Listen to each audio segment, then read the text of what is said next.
একটা দেশের সমাজ কতটা ধ্বংসপ্রাপ্ত হলে, কতটা পচে গেলে সরকারের পরিবর্তনের সাথে সাথে একটা রাষ্ট্রের প্রধানমন্ত্রীকে পালিয়ে যেতে হয়, মন্ত্রী পরিষদের সকল সদস্যকে পালাতে হয়, গোটা সংসদকে পালাতে হয়, শেষ পর্যন্ত মসজিদের ইমামকে পর্যন্ত পালাতে হয়েছে।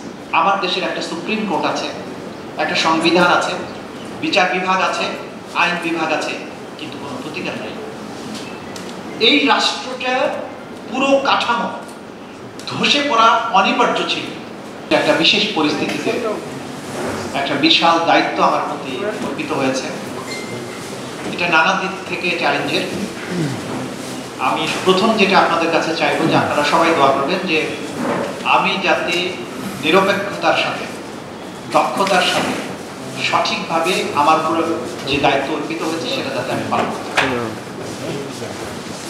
সম্মানিত সুধী মণ্ডলী, আমরা একটা বিভাজিত সমাজে মাঝখানে দাঁড়িয়ে আজকের এই বাংলাদেশের এই পর্যায় পর্যন্ত বাংলাদেশ পৌঁছেছে। বিভিন্ন জনের নানা ধরনের রাজনৈতিক আদর্শ আছে, চিন্তা ভাবনা আছে,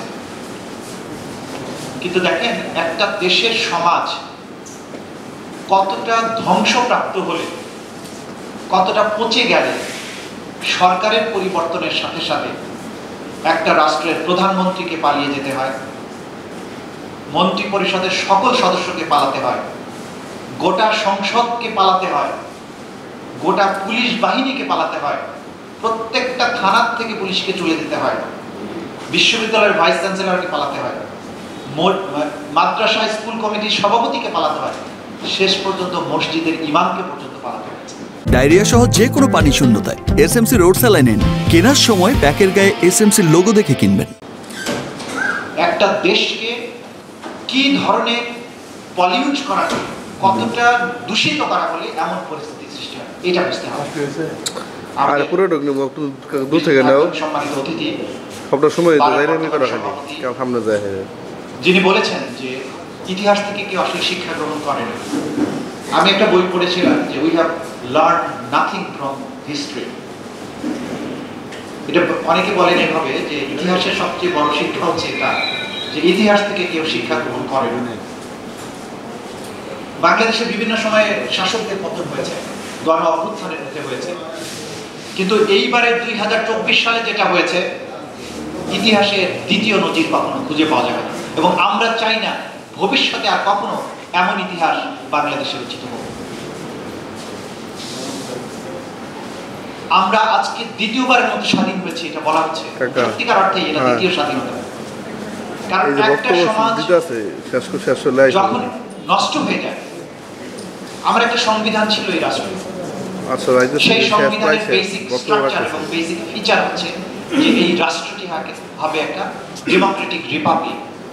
রিপাবলিক শব্দটা অনেক গভীর, অনেক বড়। ডেমোক্রেটিক রিপাবলিকে জনগণের ইচ্ছাটাই সবচাইতে বড় কথা, এবং জনগণের ইচ্ছাতেই সরকার নির্বাচিত হবে। জনগণ যেইভাবে চাইবেন সেইভাবেই রাষ্ট্র পরিচালিত হবার কথা। সেই রাষ্ট্রে ভোট দেওয়ার কথা বিধান থাকলেও একের পর এক জাতীয় সংসদের নির্বাচন হয়েছে, ইউনিয়ন পরিষদের নির্বাচন হয়েছে, উপজেলা নির্বাচন হয়েছে, মেয়রাল ইলেকশন হয়েছে, মানুষ ভোট দিতে পারেনি। যে কনস্টিটিউশন আপনাকে আপনার ভোটের অধিকার দিতে পারলো না, অথচ লেখা আছে যে ডেমোক্রেটিক রিপাবলিক হবে, সেই কনস্টিটিউশন সমাজ এবং রাষ্ট্রের চাহিদা পূরণ করতে সক্ষম নয়। যেই প্রশাসন হবার কথা ছিল নাগরিকের সেবক, সেই প্রশাসন এমন পর্যায়ে গিয়েছিল যে একজন বিসিএস কর্মকর্তা তাকে কেন স্যার বলা হচ্ছে না সেজন্য সে নাগরিকদের গ্রেপ্তার করছে, হয়রানি করছে, মারধর করছে। এই যে মাইন্ডসেট তৈরি হয়েছে যে আমি সরকারি কর্মকর্তা মানেই হচ্ছে আমি জনগণের মালিক হয়ে গেছি, এটা যে কত বড় একটা ভ্রান্তি, এটা যে একটা নষ্ট হয়ে যাওয়া সমাজের কত বড় একটা প্রতীক, সেটা বোঝা যায় তাদের এই সমস্ত আচরণ থেকে।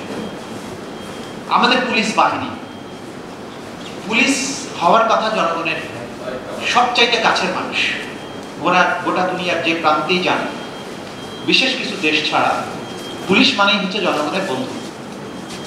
সেই পুলিশকে দেখলে মানুষ ভয় পালায় যে কোনো না কোনো ঝামেলা আমার আসছে। সেই পুলিশ আপনাকে কোনো কারণ ছাড়া গ্রেফতার করছে, আপনাকে গুম করছে, বছরের পর বছর 8 বছর 10 বছর গোপন কারাগারে আটকে রাখছে। অথচ আমার দেশের একটা সুপ্রিম কোর্ট আছে, একটা সংবিধান আছে, বিচার বিভাগ আছে, আইন বিভাগ আছে, কিন্তু কোনো প্রতিকার নেই। এই রাষ্ট্রটা পুরো কাঠামো ধসে পড়া অনিবার্য ছিল।